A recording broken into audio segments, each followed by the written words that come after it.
नमस्कार बच्चों, आप सभी का बहुत बहुत स्वागत है।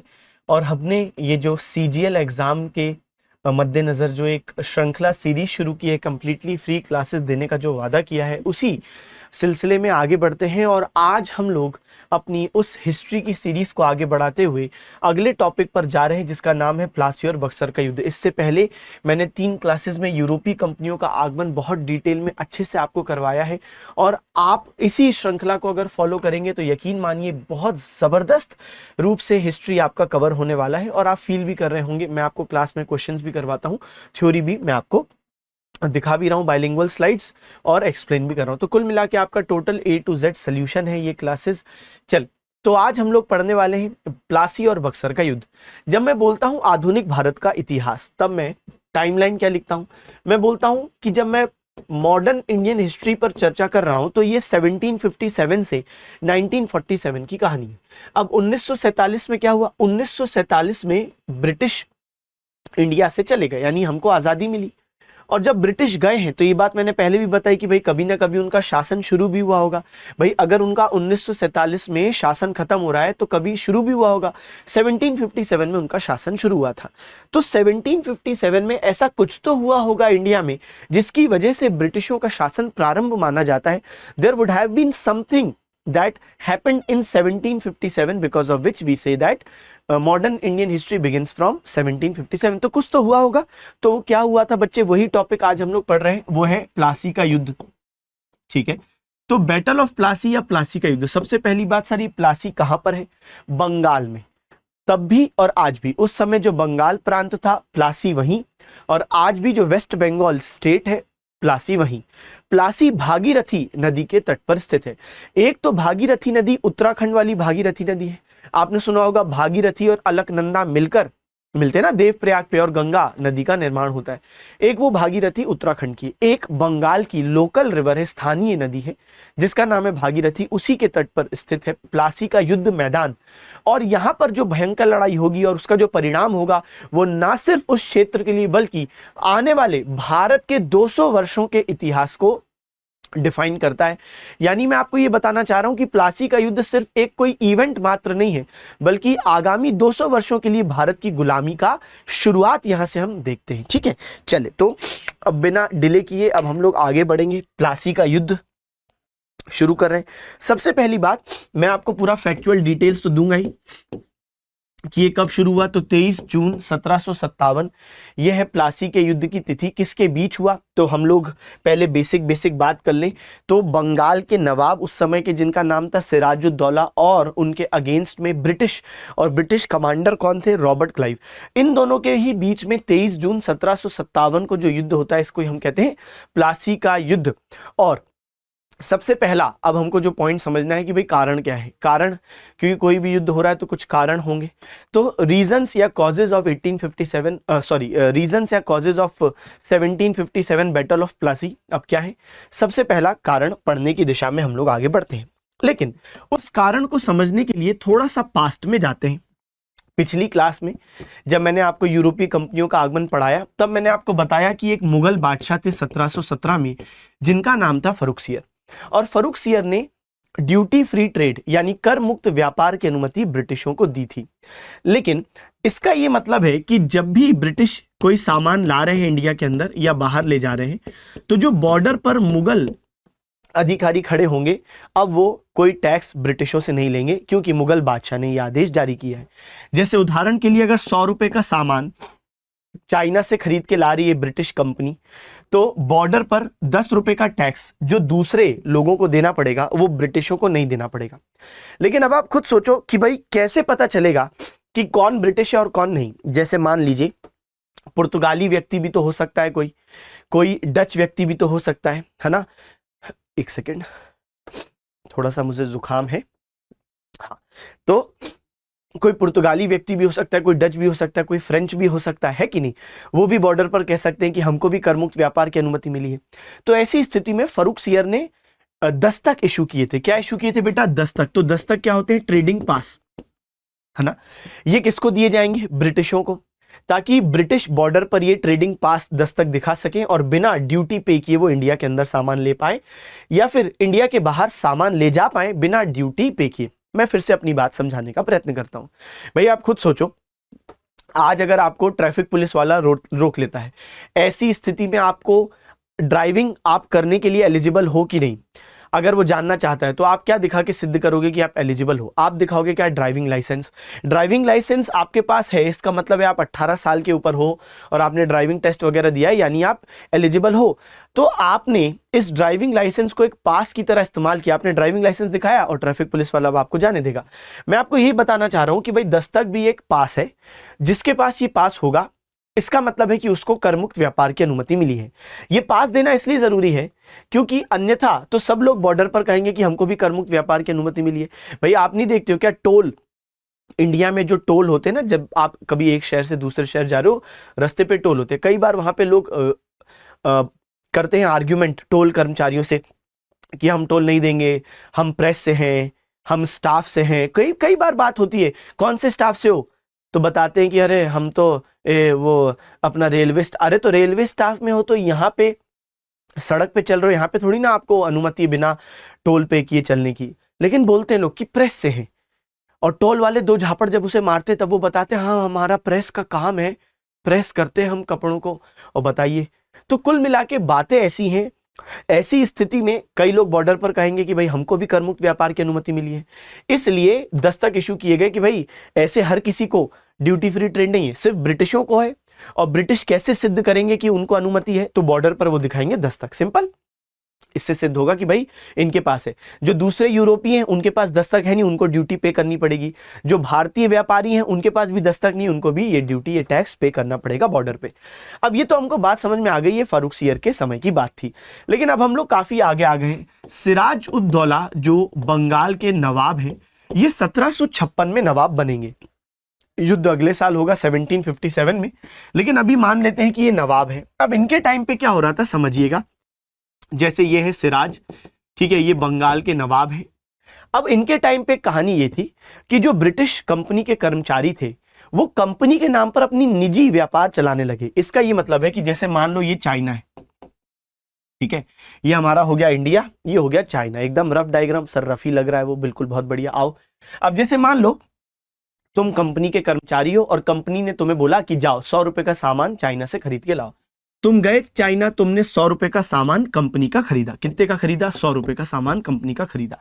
और दस्तक कंपनी के सामान पे ही इशू किए गए थे। जब फारूक सियर ने दस्तक इशू किए थे, कंपनी के सामान पे था कि भाई बिना ड्यूटी के एंटर कर जाएंगे इंडिया। लेकिन अब तुम जब चाइना गए तो तुमने सोचा कि क्यों ना मैं अपना खुद का पर्सनल सामान भी खरीद लूं। जैसे तुमने 50 रुपए का अपना पर्सनल सामान, निजी सामान खरीदा, और तुमने बॉर्डर पर पता है क्या बोला? जो अधिकारी खड़े थे, तुमने बॉर्डर पर बोला कि ये जो 150 का सामान है पूरा का पूरा कंपनी का है, और तुमने पूरे पे ही दस्तक लगा दिया। तुमने की चीटिंग। चीटिंग कैसे? धोखा कैसे? क्योंकि जो फारूक सियर ने दस्तक दिए थे वो सिर्फ कंपनी के सामान पर बिना कर चुकाए उनको भारत में लाने या भारत से बाहर ले जाने की अनुमति थी, लेकिन निजी व्यापार के लिए दस्तक नहीं है। लेकिन ब्रिटिश कर्मचारी कंपनी के नाम पर अपना खुद का पर्सनल ट्रेड चला रहे। देखो कायदे से क्या था कि ये जो आदमी था जो गया था चाइना, ब्रिटिश कंपनी का, उसे 50 रुपए पर टैक्स देना चाहिए था, क्योंकि 50 रुपए का जो सामान था वो उसका खुद का था। 100 रुपए के सामान पर दस्तक लगा के बिना टैक्स चुकाए इंडिया के अंदर ले आना था।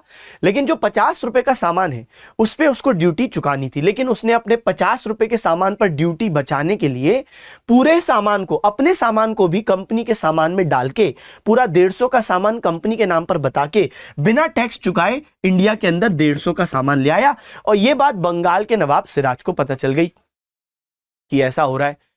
कंपनी के कर्मचारी कंपनी के सामान के नाम पर अपना खुद का निजी व्यापार करे, और इसी बात से सिराज बहुत आहत था। और ये हो गया हमारा सबसे पहला कारण। सुनिएगा तो बेटा, सबसे पहला कारण क्या है? सबसे पहला कारण क्या है 1757 के बैटल ऑफ प्लासी का? तो मिस यूज ऑफ दस्तक। ठीक है, मिस यूज ऑफ दस्तक मतलब समझे आप, यानी दस्तकों का दुरुपयोग। तो यहां पर भाई मैंने ये बात लिख दी, तो दस्तकों का दुरुपयोग, दस्तकों का दुरुपयोग, ये सबसे पहला कारण है। अब हम लोग आते हैं दूसरे कारण पर। दूसरा कारण क्या है अब एक बार सिराज कलकत्ता गए, कलकत्ता में ब्रिटिशों की फैक्ट्री मौजूद है जिसका नाम है फोर्ट विलियम, ये मैंने पिछली क्लास में ही बताया था, और ब्रिटिश बड़े स्तर पर फोर्ट विलियम से व्यापार करते हैं। तो कलकत्ता की कहानी ये है कि जब एक बार सिराज यहां से गुजर रहे थे तब उन्होंने देखी ब्रिटिशों की फैक्ट्री, और सिराज एकदम हैरान रह गए, चौंक गए। और आप भी बच्चे बिल्कुल सच्चे मन से, बिल्कुल दिल पे हाथ रख के आप सच बताना, कहीं से भी ये कोई गोडाउन, कोई वेयर हाउस, कोई फैक्ट्री लग रही है? लेकिन ये है।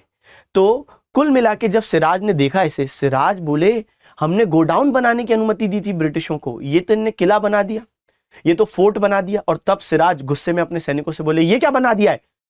अरे सैनिकों ने बोला हमको क्या पता भाई, हमको क्यों चिल्ला रहे हो, अंदर जाके पूछो। और तब सिराज अंदर गए।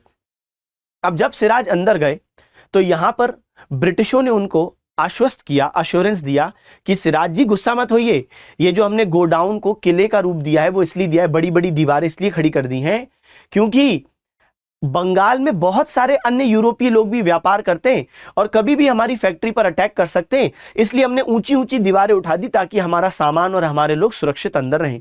लेकिन सिराज ने बोला कि भाई ये जो तुमने किला बनाया, पहली बात तो क्या तुमने ये बनाने से पहले मुझसे परमिशन ली? नहीं ली।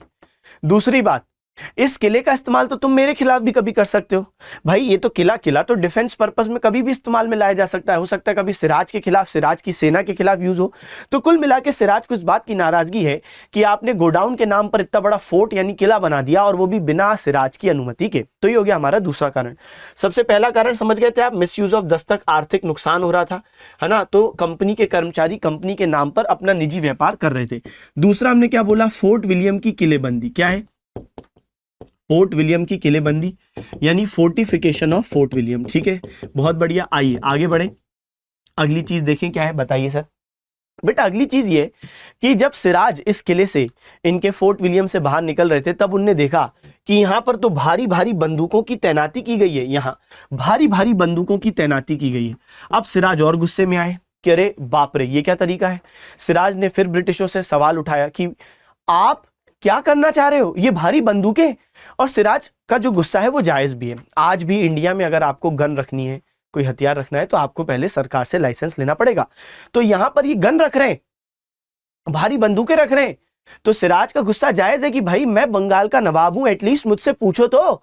ब्रिटिशों ने फिर वही बात कही कि आपके लिए नहीं है, क्योंकि बंगाल में अन्य यूरोपीय लोग भी हैं, पुर्तगाली भी हैं, डच भी हैं, वगैरह वगैरह, बहुत सारे लोग हैं, फ्रेंच भी हैं, और वो कभी भी हमारे सामान पर हमला कर सकते हैं। हमने अपने सामान और लोगों की सुरक्षा के लिए भारी बंदूकें रखी हैं।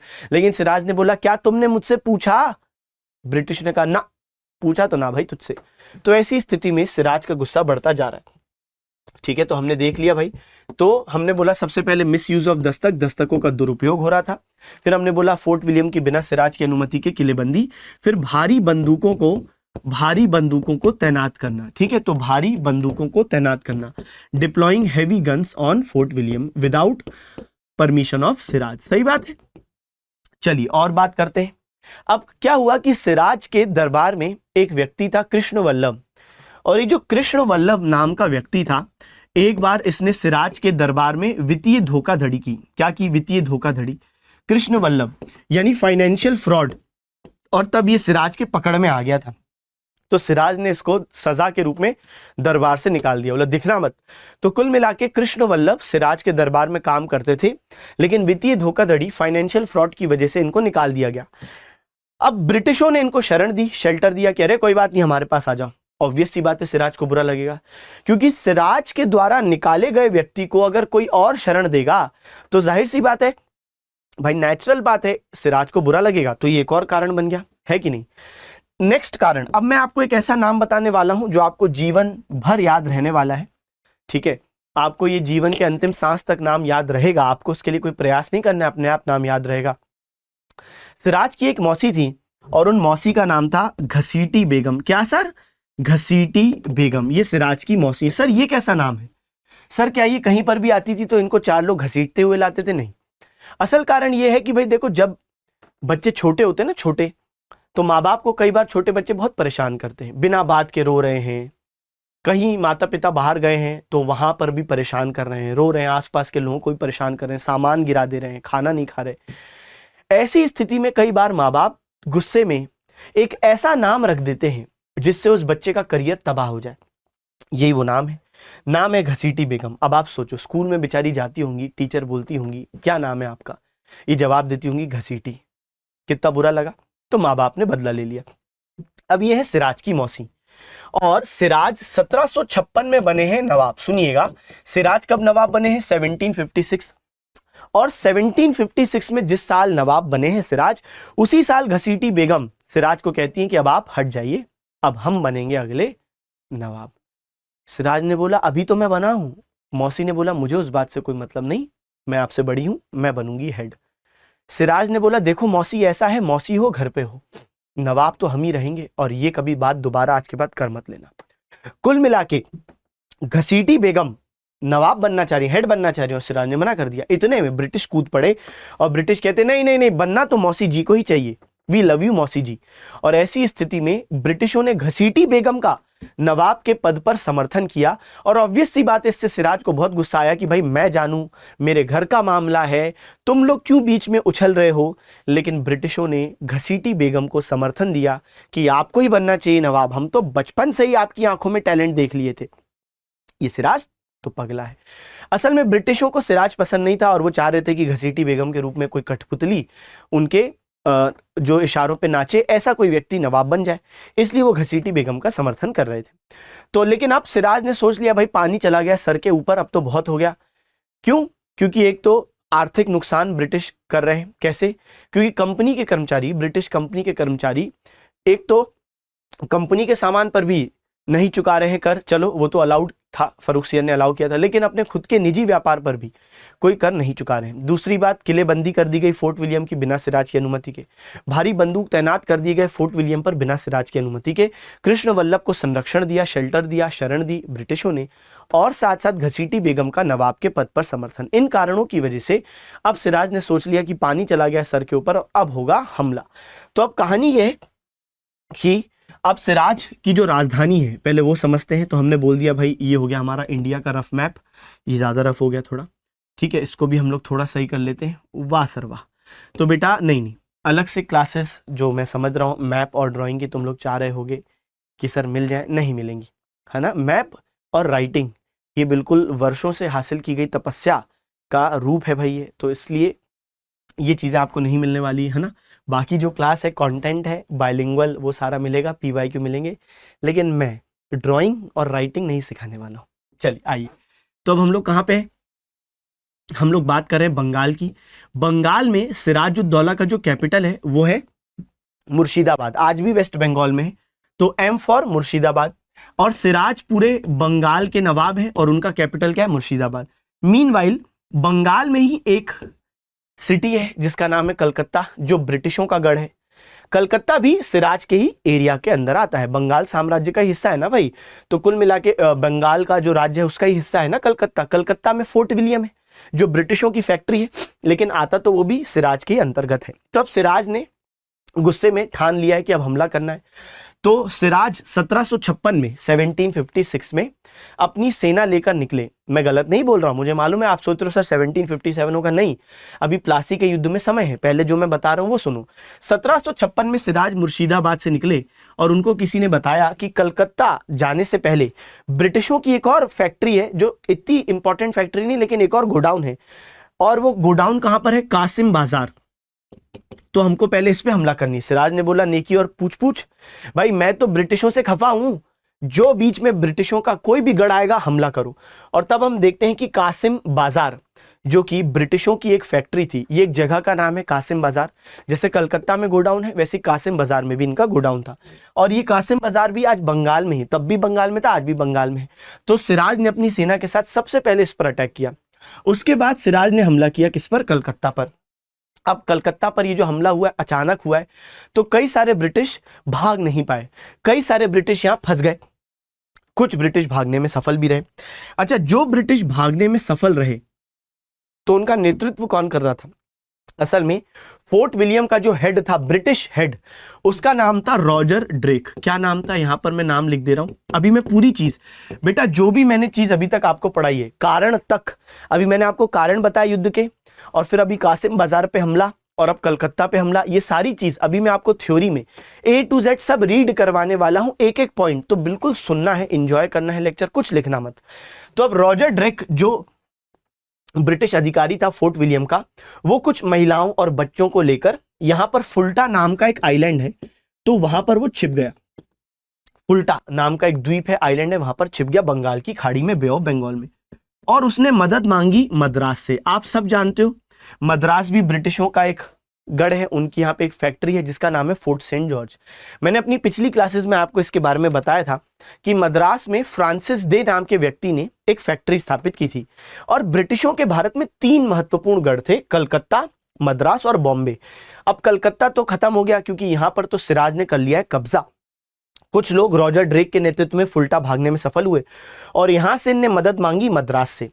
अब मद्रास भी ब्रिटिशों का गढ़ है, तो यहां से कोई मदद करने आएगा, बिल्कुल आएगा। लेकिन वो कहानी पढ़ने से पहले कि यहां से कौन आया, उससे पहले हम ये समझते हैं कि जो ब्रिटिश कलकत्ता में फंस गए, जो भाग नहीं पाए, उनके साथ क्या हुआ।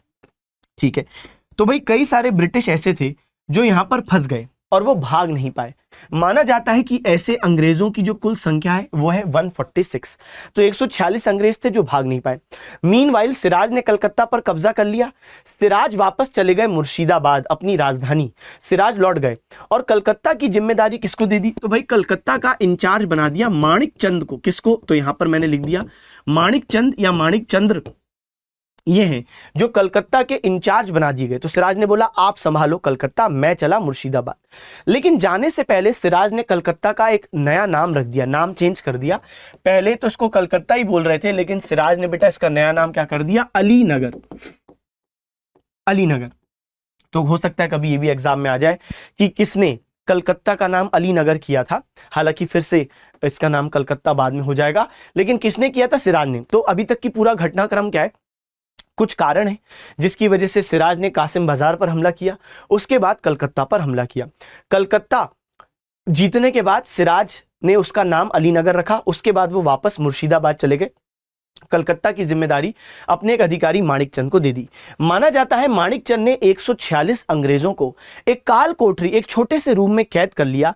और यहां पर भयंकर गर्मी थी, और भयंकर गर्मी, वेंटिलेशन की कमी और प्यास से 146 में से 123 लोग रात भर में मर गए, मात्र 23 लोग जीवित बचे। और इसको ब्रिटिश इतिहासकारों ने एक शब्द दिया है और वो है ब्लैक होल ट्रेजेडी। क्या बोलते हैं बच्चे, तो ब्लैक होल ट्रेजेडी। तो मैं एक नया शब्द आप लोगों के लिए सामने इंट्रोड्यूस कर रहा हूं, काल कोठरी दुर्घटना या ब्लैक होल ट्रेजेडी। यानी जहां पे 146 में से 123 ब्रिटिश मारे गए और मात्र 23 ही जीवित बच पाए। इस घटनाक्रम को क्या बोलते हैं बच्चे, इस घटनाक्रम को बोलते हैं हम लोग ब्लैक होल ट्रेजेडी। आप देख सकते हो कि यहाँ पे बहुत सारे ब्रिटिशों को एक के ऊपर एक रखा गया है, पानी नहीं था, वेंटिलेशन प्रॉपर था नहीं, भयंकर गर्मी थी, तो रात भर में 146 में से 123 लोग मारे गए और मात्र 23 लोग जीवित बच पाए। कई सारे भारतीय इतिहासकार बोलते हैं कि ऐसा कुछ नहीं हुआ था, लेकिन ब्रिटिश इतिहासकार बोलते हैं ऐसी चीज हुई थी, क्योंकि जो 23 लोग बचे उन 23 में से एक व्यक्ति था जिसका नाम है जेड हॉलवेल। और ये जेड हॉलवेल ने ही दुनिया को इसके बारे में बताया कि हमारे साथ क्या क्या हुआ था। तो जो जीवित थे 23, उसमें से एक था जेड हॉलवेल, जिसने बाद में बताया कि देखो हमारे साथ क्या हुआ। ठीक है, फिर ब्लैक होल मॉन्यूमेंट भी एक बनवाया गया बाद में ब्रिटिशों के द्वारा इसी क्षेत्र में, कलकत्ता में, उन लोगों की याद में जिनकी मृत्यु हो गई। एनीवेज, अभी हम लोग वापस आ जाते हैं हमारी कहानी पर। तो हमको पता चल गया कि भाई सिराज ने गुस्से में हमला कर दिया था कासिम बाजार और फिर कलकत्ता का नाम उसने चेंज करके अलीनगर कर दिया और फिर वो वापस मुर्शिदाबाद चला गया। मीनवाइल कलकत्ता उसने माणिक चंद को सौंपा और यहाँ माणिक चंद ने 146 में से 123 लोगों को ब्लैक होल ट्रेजेडी के अंतर्गत ब्रिटिश इतिहासकारों के अनुसार मार दिया। अच्छा, अब वापस आ जाओ इस कहानी पे। आपको याद है रॉजर ड्रेक के नेतृत्व में कुछ लोग यहाँ छिप गए थे और उनने मद्रास से मदद मांगी थी। मद्रास से रॉबर्ट क्लाइव निकले थे मदद करने के लिए। रॉबर्ट क्लाइव के साथ एडमिरल वॉटसन भी थे।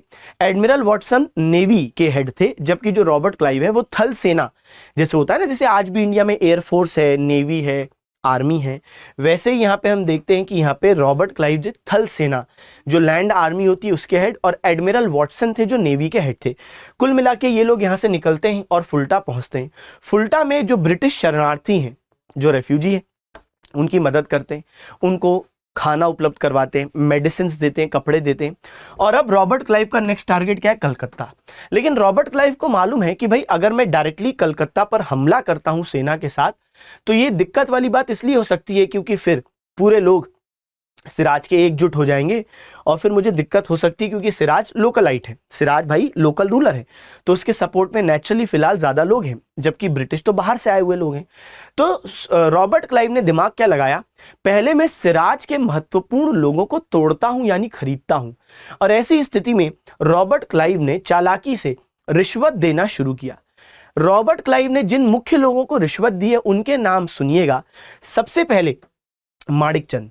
माणिकचंद वही है जो कि कलकत्ता का इंचार्ज था। आपको याद होगा सिराज ने कलकत्ता जीतने के बाद वो खुद मुर्शिदाबाद लौट गए थे और कलकत्ता का इंचार्ज माणिकचंद को बनाया। रॉबर्ट क्लाइव ने सबसे पहले माणिकचंद को ही रिश्वत दी। अब माणिकचंद ने क्या किया, कलकत्ता छोड़ दिया, रॉबर्ट क्लाइव से पैसे ले लिए।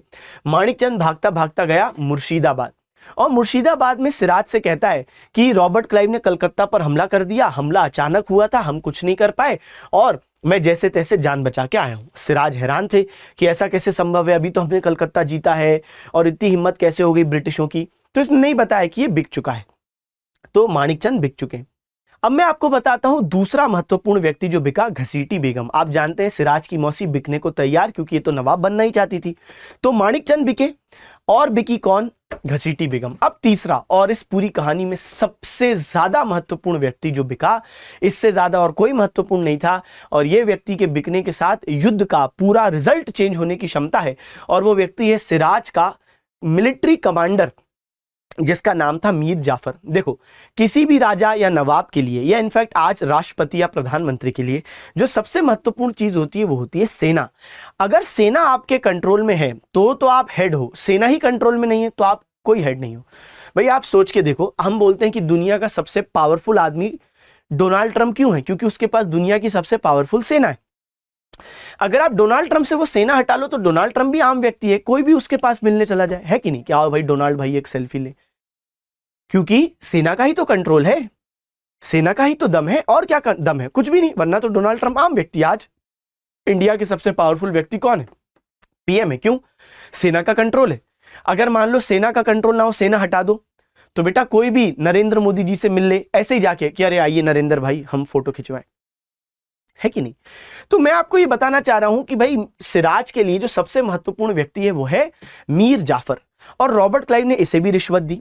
अच्छा, सिराज को उसके कुछ अन्य लोगों ने यह बात की सूचना दी थी कि आजकल मीर जाफर, रिश्वत लेने के बाद की बात है, कि मीर जाफर आजकल बदले बदले लग रहे हैं, आजकल इनका जो मिजाज है वो बदला बदला लग रहा है। लेकिन सिराज ने क्या जवाब दिया, सिराज कहते कि अरे नहीं नहीं ऐसी कोई बात नहीं, अपना ही आदमी है, कोई दिक्कत नहीं है, मैं तो काफी सालों से जानता हूं, अरे वो ऐसे ही है। तो असल में ना यहाँ पे एक गलती भी हुई है सिराज से, लेकिन देखा जाए तो ये एक इंसानी खुदगर्जी होती है। क्या, इंसान खुदगर्ज ऐसा होता है कि जिस व्यक्ति को पसंद करता है तो उसकी बुराइयां नहीं देखता, और जिस व्यक्ति से नफरत करता है उसकी अच्छाइयां नहीं देखता। और यहां पर सिराज ने मीर जाफर की बुराइयों को इग्नोर करना शुरू कर दिया और वो बिक चुका है। इतना ही नहीं, अब मैं आपको कुछ अन्य लोग भी बता रहा हूं, हो सकता है कभी एग्जाम में ये अन्य लोगों का नाम आ जाए। अभी तो मैं आपको पूरी चीज एकदम से पूरी रीड करवाऊंगा, परेशान मत होना। तो सिराज की मौसी घसीटी बेगम तो ये बिक गई हैं, तो ये हमने डिस्कशन में ले ली बात। और कौन बिका है भाई, आओ, तो ये हमने पूरी बात कर ली। और देखिए नवाब का सेनापति मीर जाफर ये बिक चुके हैं। नवाब का दीवान, दीवान कौन होता है, जो टैक्स इकट्ठा करता है, ठीक है, जो टैक्स इकट्ठा करता है उसको हम कहते हैं दीवान। जैसे मैं आपको ये बात कहूं, फाइनेंस मिनिस्टर जैसे आज मान लो है, और एक तरीके से डिफेंस मिनिस्टर तो पहले बिक चुका है मीर जाफर, और अब फाइनेंस मिनिस्टर भी बिक चुके हैं। तो उस टाइम पर क्या होता था, जो टैक्स इकट्ठा करता था उसको हम कहते थे दीवान। इनफैक्ट आज भी कई लोगों के सरनेम होते हैं ना दीवान। जैसा मेरा एक दोस्त था, उसका नाम था निकेत दीवान। ये बात सबसे पहले उसने ही बताई थी, तो उसने कहा था, मैंने कहा दीवान मतलब, कहता है हमारे पूर्वज एक टाइम पे कर या टैक्स इकट्ठा करते थे, तो उस पद को कहते थे, जो टैक्स इकट्ठा करता था उस पद को कहते थे दीवान, तो इसलिए सरनेम हो गया। बताइए, है कि नहीं इंटरेस्टिंग बात। तो ये सिराजुद्दौला का दीवान था, राय दुर्लभ उस व्यक्ति का नाम था, दीवान तो पद है और व्यक्ति का नाम क्या, राय दुर्लभ, इसको भी खरीद लिया गया। यानी एक प्रकार से रीढ़ की हड्डी भाई तोड़ दी गई है सिराज की, क्योंकि कमांडर भी ले लिया और आपने दीवान भी ले लिया, मिला लिया। अगला, जगत सेठ, ये बहुत अमीर व्यक्ति था, ये इनफैक्ट इसको बोलते हैं बैंकर, ये बहुत अमीर था। कई बार तो ये युद्ध में राजा लोगों को ही फंडिंग देता था, इतना पैसा था इसके पास। और इसका नाम क्या था? महावत चंद। तो इसको बोलते थे जगत सेठ, इसको एक टाइटल मिला था, जगत के सेठ हो तुम, इतना पैसा है तो जगत सेठ हो तुम। और नाम क्या था व्यक्ति का? महावत चंद। इसको भी खरीद लिया। तो कुल मिला के the British extended this support to opponents of Siraj. Siraj court opponents included Siraj-ud-Daulah's aunt Ghasiti, nawab's commander Mir Jafar, nawab's diwan Rai Durlabh, Jagat सेठ ऑफ बंगाल महावत चंद। समझ गए क्या आप बात? तो ये है बच्चे पूरी कहानी। क्या कहानी? कि इतने सारे लोगों को खरीदा गया है रॉबर्ट क्लाइव के द्वारा, और इस बात से सिराजुद्दौला अनजान है। तो सिराज की इस स्थिति को देखते हुए एक शेर याद आता है कि महफिल में चल रही थी हमारे कत्ल की तैयारी, महफिल में चल रही थी हमारे कत्ल की तैयारी, हम पहुंचे तो सब बोल उठे, बड़ी लंबी उम्र है तुम्हारी। तो सिराज के साथ बहुत बड़ा धोखा होने वाला है, क्योंकि इतने सारे लोग पलट चुके हैं लेकिन बात मालूम नहीं है सिराज को। लेकिन अब आ गई है युद्ध की घड़ी, क्योंकि आप जानते हो रॉबर्ट क्लाइव ने कलकत्ता ले लिया है माणिक चंद को रिश्वत देके, तो सिराज गुस्से में। अब सिराज हमला करने वाले हैं। अब हम लोग बढ़ते हैं सीधे प्लासी के युद्ध की तरफ। तो बच्चे यलगार हो, अब है युद्ध की घड़ी बज चुकी है। तो भयंकर युद्ध होगा। कब? 23 जून 1757, प्लासी युद्ध मैदान भागीरथी नदी के तट पर बंगाल में स्थित। और एक तरफ होगी सिराजुद्दौला की सेना जिसमें है 50,000 लोग, दूसरी तरफ इधर होगी रॉबर्ट क्लाइव की सेना जिसमें है 3,000 लोग। पहली नजर से हमको लगता है कि अरे सिराज की सेना 50,000, ये तो बहुत बड़ी है, बहुत विशाल सेना है, वन साइडेड ये तो वॉर होना चाहिए। दूसरी तरफ रॉबर्ट क्लाइव की सेना, हमने बोला 3,000 लोग मात्र। रॉबर्ट क्लाइव ने बोला आक्रमण, और उनके जो सैनिक हैं, उनके जो घोड़े हैं, वो सब भाग रहे हैं, तुगड़ुक तुगड़ुक तुगड़ुक। यहां मत देखो, यहां से घोड़े आ रहे हैं, तुगड़ुक तुगड़ुक तुगड़ुक यहां से आ रहे हैं। सिराज ने भी बोला आने दो, कोई बात नहीं, हमारे पास तो 50,000 की सेना है, ऐसे ही रौंद देंगे, कोई दिक्कत वाली बात नहीं, आराम से चिल। यहां से तुगड़ुक पास होता जा रहा है। जब ज्यादा पास हो गया तुगड़ुक, तब सिराज ने भी बोला आक्रमण, नो तुगड़ुक। सिराज ने बोला कोई नहीं, कभी कभार ऐसा हो जाता है कि भाई होता है ना, क्लास में भी ऑफलाइन में टीचर ने कुछ बोला, पीछे वाले बच्चों को सुनाई नहीं दिया। सिराज ने बोला कोई नहीं। सिराज ने और जोर से चिल्लाया आक्रमण, नो तुगड़ुक। सिराज ने पीछे मुड़ के देखा, मीर जाफर कहते हैं sorry bro, I am not fighting, मैं नहीं लड़ रहा तुम्हारी तरफ से। सिराज को मिला है उसके जीवन का सबसे बड़ा धोखा, क्योंकि मेन युद्ध भूमि में उनके मेन कमांडर मीर जाफर ने लड़ने से मना कर दिया। यहीं से साफ था कि युद्ध का निर्णय क्या होने वाला है, क्योंकि आप खुद सोचो 50,000 की सेना किस काम की अगर वो लड़े ही नहीं। लेकिन ऐसा नहीं है कि कोई भी नहीं लड़ा, क्योंकि देखो 23 जून 1757 को युद्ध तो हुआ है, यानी कोई तो लड़ा होगा तभी युद्ध हुआ होगा, सही बात है। तो भले ही मीर जाफर जो सबसे मुख्य कमांडर थे नहीं लड़े, लेकिन सिराज की तरफ से कुछ और लोग थे जो लड़े, जैसे मीर मदान, मोहनलाल, ये छोटे छोटे कमांडर थे, ये लोग लड़े थे। लेकिन अंततः जब ये लोग भी हार गए, तब सिराज समझ गए कि क्या होने वाला है, और तब सिराज एक ऊंट पर बैठकर इस युद्ध मैदान से प्लासी के भागने लगे। ऊंट पर। ऊंट भी सोच रहा होगा सिराज भाई ये घोड़ा ही कर लेते, क्योंकि ऊंट भाई थोड़ा स्लो चलता है। ऐसी स्थिति में सिराज को पकड़ लिया गया, कितना भागेंगे ऊंट से, तो सिराज को आगे जाके उतार लिया गया, ऊंट से पकड़ लिया गया। और मीर जाफर का एक बेटा था, उसने सिराजुद्दौला का सर कलम कर दिया, उसको जान से मार दिया। माना जाता है सिराज की डेड बॉडी को, मृत शरीर को एक हाथी पर रखकर कलकत्ता में घुमाया भी गया था, एक एग्जाम्पल सेट करने के लिए कि देखो तुम्हारे बंगाल के नवाब का हमने क्या हाल कर दिया। देखो उस समय कई सारे भारतीय लोग जिनने धोखा दिया उनने जश्न मनाया, लेकिन ये काली रात की शुरुआत थी। तो कुल मिला के हमने अभी अभी प्लासी का युद्ध पूरा देख लिया। मैं पहले आपको थ्योरी पढ़ा देता हूं, ठीक है, उसके बाद फिर मैं अगले बक्सर के युद्ध की तरफ चलूंगा। चले, तो प्लासी की लड़ाई 23 जून 1757 को रॉबर्ट क्लाइव के नेतृत्व वाली ब्रिटिश कंपनी और बंगाल के नवाब सिराजुद्दौला के बीच हुई। इसमें रॉबर्ट क्लाइव के नेतृत्व वाली कंपनी की जीत हुई, सही है। प्लासी बंगाल में भागीरथी नदी के तट पर नादिया जिले में स्थित है। प्लासी के युद्ध ने अगले 200 वर्षों के लिए भारत की नियति तय कर दी थी। So battle of Plassey was a victory of British company over Sirajuddaula on 23 June. Plassey is located in Nadia district along the banks of river Bhagirathi in Bengal. Plassey के युद्ध के कारण मैंने आपको बता दी क्या, दस्तकों का दुरुपयोग, मिसयूज ऑफ दस्तक। कंपनी के कर्मचारी कंपनी का भी जो सामान था उस पर भी कोई टैक्स नहीं भर रहे हैं, लेकिन खुद के सामान पर निजी व्यापार कर रहे हैं उस पर भी कोई टैक्स नहीं भर रहे हैं। प्लस फोर्ट विलियम की किलेबंदी, सो फोर्टिफिकेशन ऑफ फोर्ट विलियम, है ना, उसको फैक्ट्री के नाम पे एक किले में तब्दील करना। फोर्ट विलियम पर भारी बंदूकों की तैनाती, यानी deployment of heavy guns on fort, सही बात है। दूसरी बात, कृष्ण वल्लभ को ब्रिटिशों का संरक्षण, तो ये भी हमने बात कर ली थी कि shelter to Krishna Vallabh. Next देखो, घसीटी बेगम का नवाब के पद पर समर्थन ब्रिटिशों के द्वारा करना, या supporting Ghasiti Begum over the throne of Bengal. तो ये कारण थे जिसकी वजह से सिराज ने हमला करने का सोचा। ये है भाई मौसी सिराज की, नाम क्या है उनका, घसीटी बेगम, जीवन भर मरते दम तक नाम याद रखना। फिर सिराज ने सोचा पानी सर से ऊपर गया है, सबसे पहले 1756 में कासिम बाजार पर हमला किया, उसके बाद कलकत्ता पर हमला किया।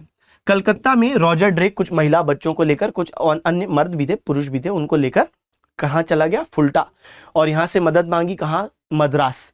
ठीक है, तो हमने पूरी बात कर ली थी, फुल्टा। अच्छा, सिराज ने कलकत्ता का नया नाम क्या रखा, हमने बात कर ली, अलीनगर नया नाम रखा, और अपने एक प्रतिनिधि माणिक चंद को सौंप दिया क्या, कलकत्ता, और खुद कहाँ चले गए, वापस Murshidabad. So on 4 June 1756 English factory at Kasim Bazar was captured, then factory at Calcutta was attacked. Roger Drake was the governor of Calcutta who took refuge on Fulta Island, and Siraj changed the name of Calcutta to Alinagar, and later on he made Manik Chand the in charge of Calcutta, and he himself returned to Murshidabad. चलिए आगे बात देखें। अब फिर क्या हुआ, माणिक चंद ने, जो लोग फंस गए थे ब्रिटिश, उनके साथ क्या किया, तो काल कोठरी दुर्घटना यानी ब्लैक होल ट्रेजेडी, जिसमें 146 में से 123 लोग मर गए, जो जीवित बचे 23 में से, उनमें से एक था जेड हॉलवेल, जिसने दुनिया को बताया कि भाई उनके साथ क्या हुआ। ठीक है, ये हमने पूरी बात करी। अच्छा, मीनवाइल आप सबको मालूम है कि यहाँ मद्रास से मदद आई, रॉबर्ट क्लाइव के नेतृत्व में मदद गई। उनने पहले फुल्टा के शरणार्थियों की मदद की, और फिर माणिक चंद को घूस दी, रिश्वत दी, धीरे धीरे अन्य और भी सिराज के लोगों को ब्राइब किया, रिश्वत दी। ठीक है, किन किन को रिश्वत दी ये मैं आपको पहले भी बता चुका हूं। तो यहां पर देखो, कर्नल क्लाइव के नेतृत्व में, और कर्नल क्लाइव के नेतृत्व में कौन सी सेना निकली है, थल सेना, लैंड आर्मी, और वॉटसन के नेतृत्व में कौन सी सेना निकली है, नेवी, नेवल फोर्स। ये हमने दोनों बातें डिस्कस कर दी। चलो भाई, फिर हमने क्या बोला, और किन किन को रिश्वत दी है, माणिक चंद, घसीटी बेगम, मीर जाफर। इसके अलावा हमने बोला राय दुर्लभ और महावत चंद। तो राय दुर्लभ दीवान थे और महावत चंद बहुत अमीर व्यक्ति थे, इनको भी ब्रिटिशों ने अपने साइड कर लिया। फिर क्या होगा बच्चे, प्लासी के मैदान में 23 जून 1757 को दोनों सेनाओं का आमना सामना हुआ, लेकिन मीर जाफर इसमें पलट गए, तो वो तो लड़े नहीं, लेकिन मीर मदान और मोहनलाल लड़े, जिनने अंग्रेजों के सामने कुछ चुनौतियां जरूर पेश की, लेकिन अंततः वे असफल रहे। पूरा का पूरा डिस्कशन मैंने करवा दिया है। मीर मदान की मृत्यु से सिराज असहाय पड़ गए और मैदान छोड़कर सिराज को भागना पड़ा, अंततः सिराज को मार दिया गया। So ultimately when Siraj lost he was killed, सही है। सो ये हो गया भाई रिजल्ट आपका बैटल ऑफ प्लासी का। ठीक है सर, यहां तक की तो सर हमको पूरी बात एक एक चीज समझ में आ गई। अब आगे की कहानी क्या है, आगे की कहानी देखने से पहले भाई एक घूंट पानी हो जाए, फिर हम लोग आगे बढ़ते हैं।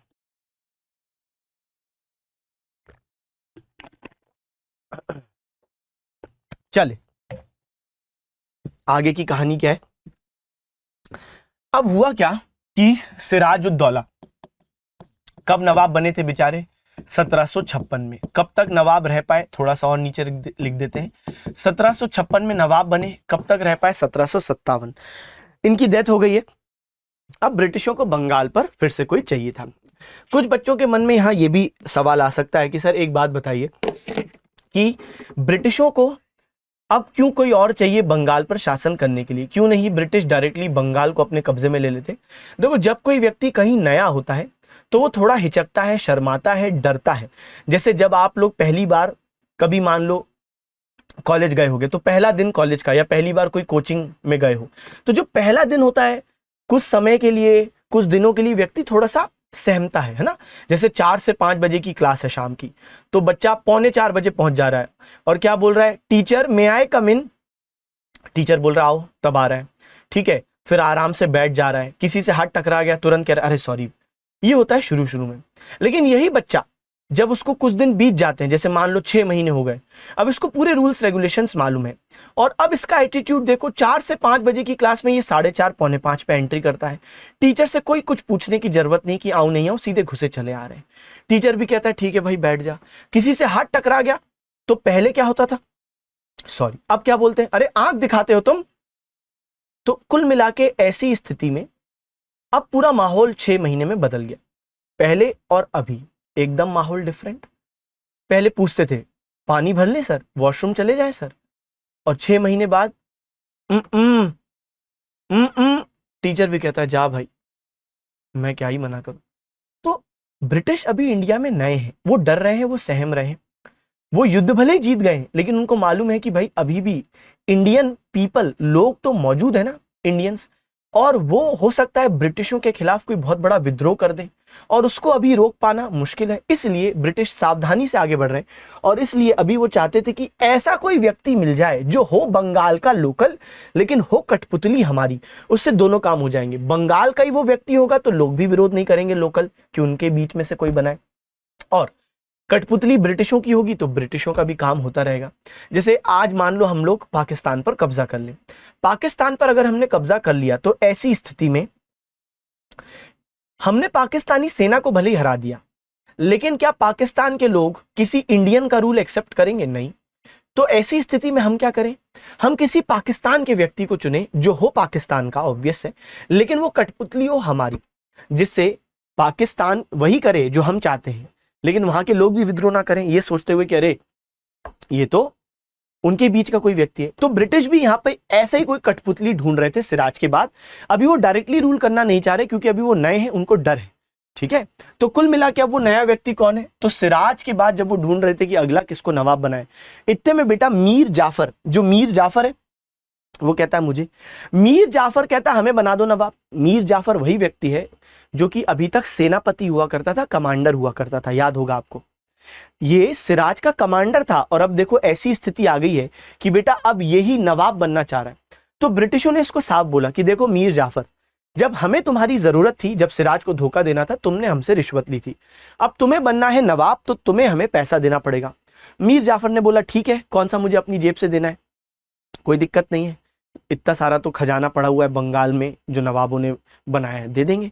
और तब मीर जाफर ने हाँ बोल दिया, और इसलिए बच्चे सिराज के बाद जो अगला नवाब बन जाता है कौन, बंगाल का, उसका नाम है मीर जाफर। 1757 से 60 तक नवाब रहते हैं। लेकिन मीर जाफर बहुत ज्यादा परेशान किए गए इन 3 सालों में। लग जरूर रहा है कि अरे वाह इसकी तो किस्मत पलट गई, लेकिन बेटा इसका जीवन बहुत ही बुरा था, इसका बहुत शोषण हुआ, इसको बहुत धमकियां इन सालों में मिली कि अगर तुमने हमको इतना पैसा नहीं दिया तो तुमको हटा देंगे, अगर तुमने ये नहीं किया तो तुमको हटा देंगे, अगर तुमने ये नहीं किया तो तुम्हें मार देंगे। इतना ज्यादा इसका शोषण हुआ, इतना एक्सप्लॉइटेशन हुआ कि इसको कर्नल क्लाइव का गधा या कर्नल क्लाइव डंकी कहा जाने लगा। इसको लोग मजाक में चिढ़ाते थे कि तुम तो कर्नल क्लाइव के गधे हो, इतनी बड़ी कठपुतली हो। तो ब्रिटिशों द्वारा बंगाल पर जो प्रथम कठपुतली नवाब बिठाया गया वो मीर जाफर था। सिराज कोई कठपुतली नहीं थे, लेकिन मीर जाफर थे। अकेले रॉबर्ट क्लाइव को ही मीर जाफर ने 2,34,000 पाउंड की राशि दी रिश्वत के रूप में, और कई सारे ब्रिटिश सैनिकों को ओवरऑल 50 लाख रुपए देने पड़े। कुल मिला के इनका बहुत ज्यादा शोषण हुआ। ये कई बार कहते भी थे कि क्या ही मतलब है ऐसे जीवन का, मैं नवाब हूं लेकिन ना कोई सम्मान है, ना कोई इज्जत है, ना कोई स्वतंत्रता है।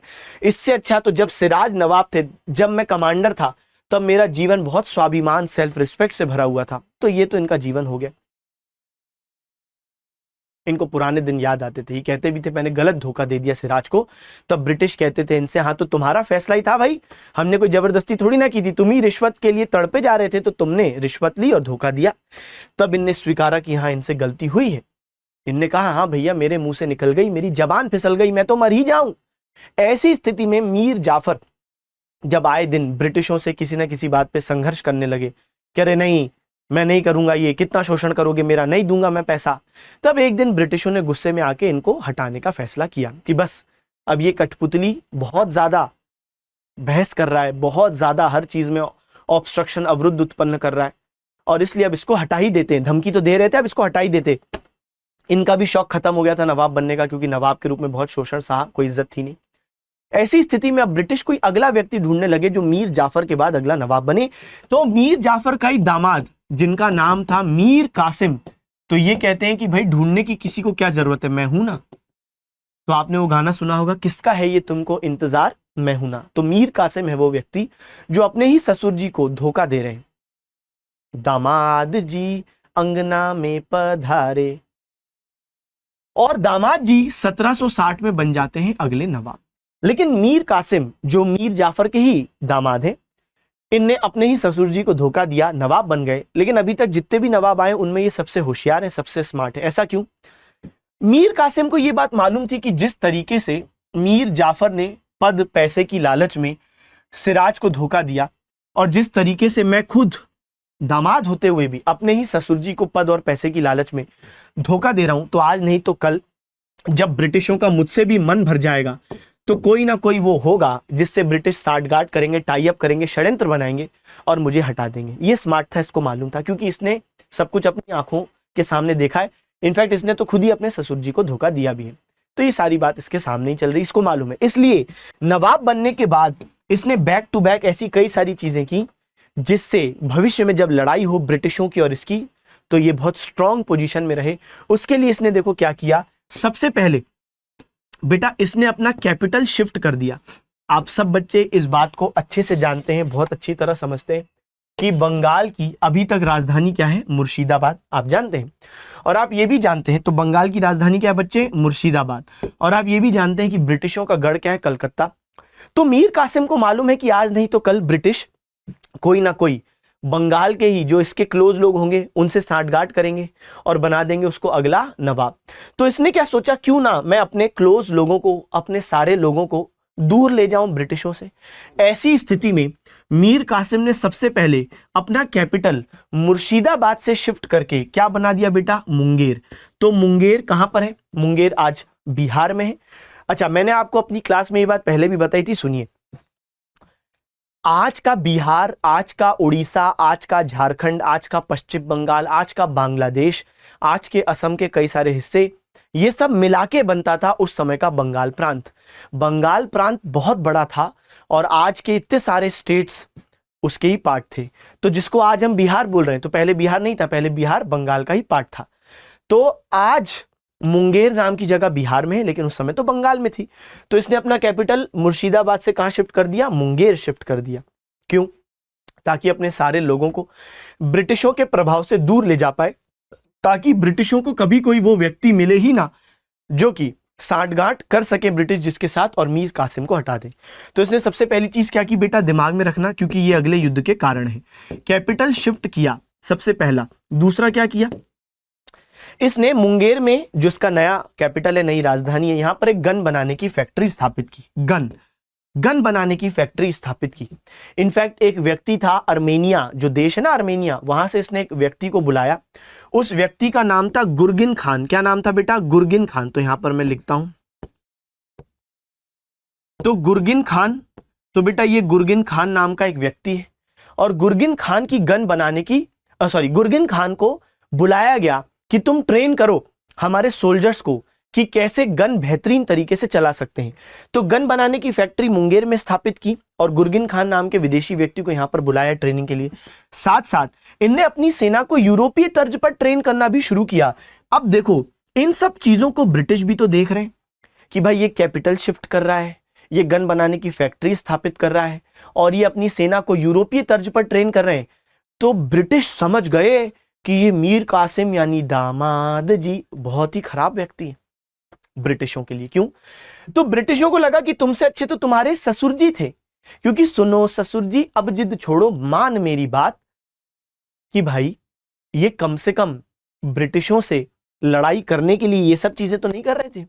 ब्रिटिश इससे बहुत नाराज हुए मीर कासिम से कि तुम दामाद जी कैपिटल शिफ्ट कर दिए, गन बनाने की फैक्ट्री बनाओगे, वाह, मतलब तुम हमसे भविष्य में लड़ने का पूरा प्लानिंग कर चुके हो, अपनी आर्मी को तुम हमारी ब्रिटिश आर्मी के बराबर ट्रेनिंग दे रहे हो, वाह वाह वाह। ऐसी स्थिति में बच्चे, जब ब्रिटिश लोगों को ये समझ में आया कि मीर कासिम तो दिमाग से बहुत तेज है, क्योंकि इसने ड्रीम 11 पर बहुत दिमाग लगाया, बहुत टीमें बनाई, खेलो दिमाग से। ऐसी स्थिति में मीर कासिम के तेज दिमाग की वजह से ब्रिटिश इससे डरने लगे और एक दिन साल 1763 में ब्रिटिशों ने इसे निष्कासित कर दिया। तो यहां पर मैं लिख देता हूं भाई, तो 1760 से 1763 इनका रूल रहा और ब्रिटिशों ने इनको हटा दिया और ब्रिटिशों ने कहा कि तुम बेकार व्यक्ति हो, तुमसे अच्छे तो तुम्हारे ससुर जी थे। और तब मीर कासिम को हटा के वापस से ससुर जी मीर जाफर को नवाब बना दिया गया।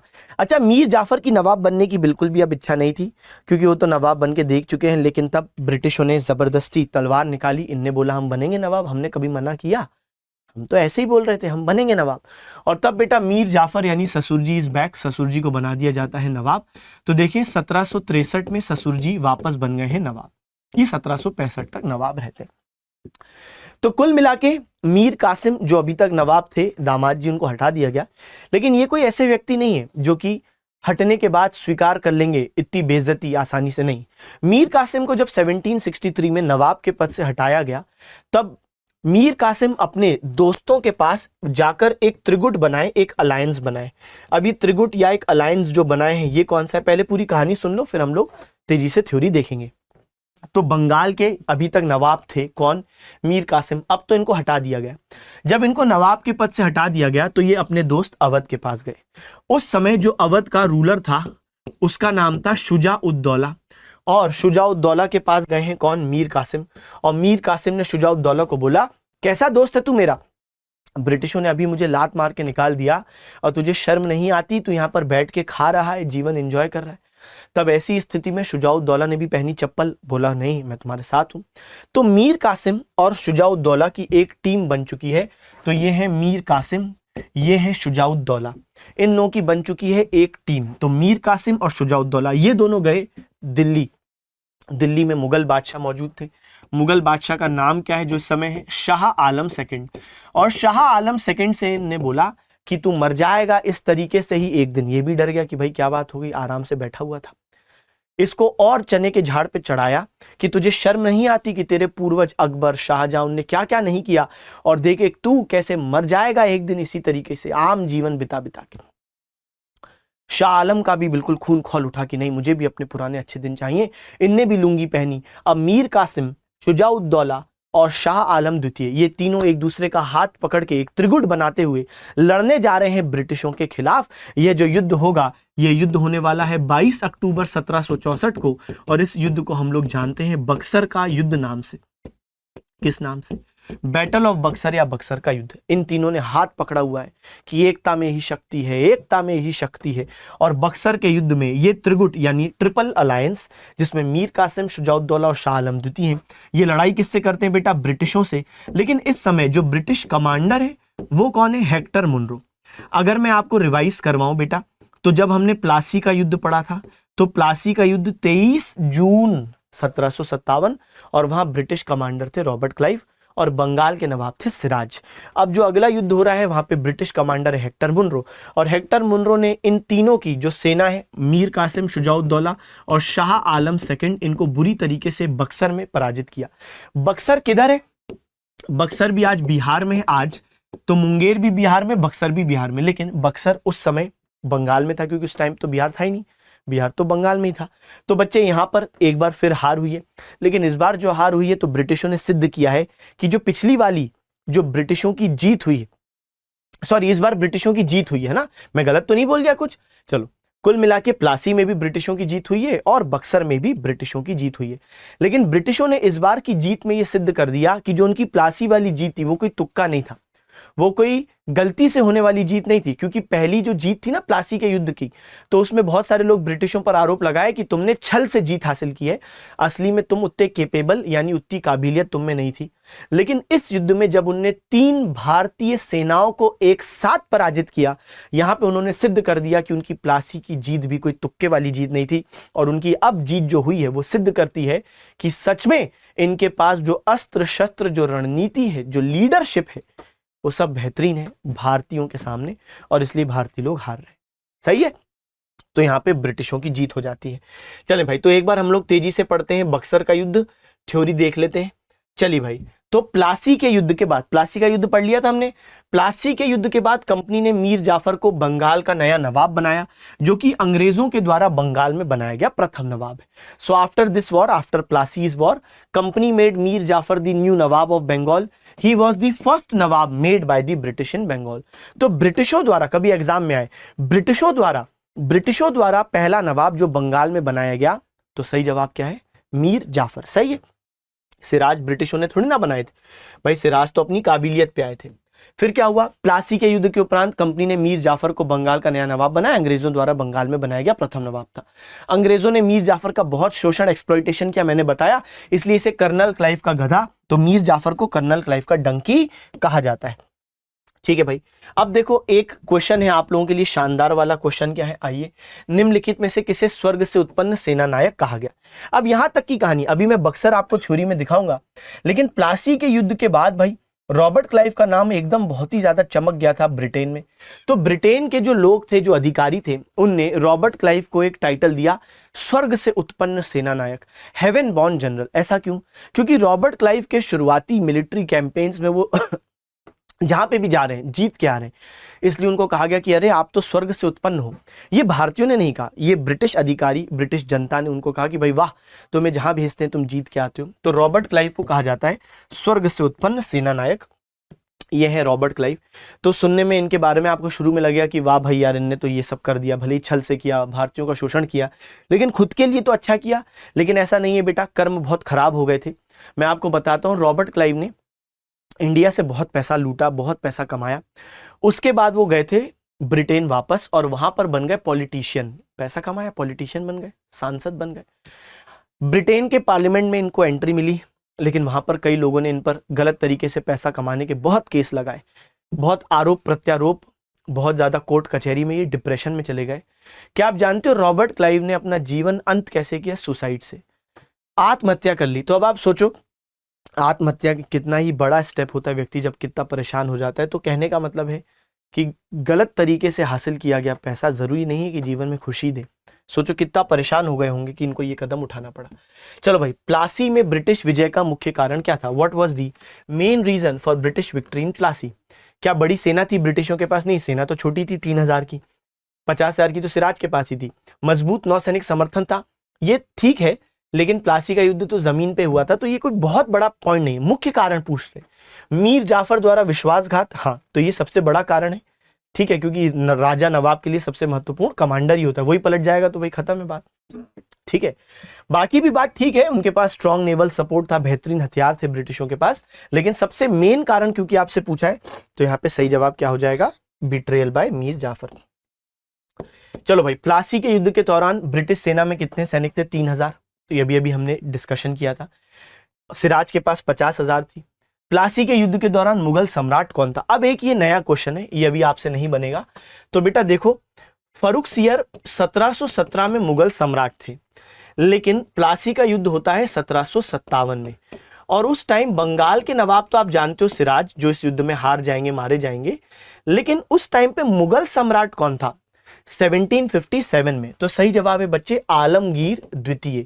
आलमगीर द्वितीय। मध्यकालीन भारत, मिडिवल इंडिया जब मैं पढ़ाऊंगा तब फिर से मैं ये बात आपके सामने रखूंगा कि जिस समय प्लासी का युद्ध बंगाल में हुआ तो मुगल सम्राट कौन थे? आलमगीर सेकंड थे। कौन थे? आलमगीर द्वितीय। ये जो आलमगीर सेकंड है, ये 1754 से 59 इनका जो टाइम पीरियड रहा रूल करने का, और आप देखोगे कि भाई प्लासी का युद्ध 1757 में हुआ, तो इनके ही कार्यकाल के दौरान हुआ, मतलब ये मुगल सम्राट थे, ठीक है। चलिए आगे बढ़ते हैं, अगली चीज देखेंगे। हाँ, फिर कौन आ गए भाई? मीर कासिम। आप जानते हो भाई, मीर जाफर को हटा दिया गया, फिर मीर कासिम आ गए थे, और मीर कासिम ने क्या किया? इनने सबसे पहले अपना कैपिटल मुर्शिदाबाद से मुंगेर शिफ्ट किया, और फिर बच्चे इनने क्या किया? इनने एक गन बनाने की फैक्ट्री भी मुंगेर में, बंदूक बनाने की फैक्ट्री, कारखाना स्थापित किया, और एक गुरगिन खान नाम के विदेशी का सहयोग लिया। इनने अपनी सेना को यूरोपीय तर्ज पर, यूरोपियन लाइंस पर ट्रेन करने का प्रयास किया। इन कारणों से ब्रिटिश बहुत ज्यादा इनसे नाराज थे, ठीक है। चलो भाई, फिर क्या हुआ भाई? इनको पद से हटा दिया गया। तब ये किसके पास गए? अपने दोस्त अवध, अवध के नवाब शुजाउद्दौला, और किसके पास गए?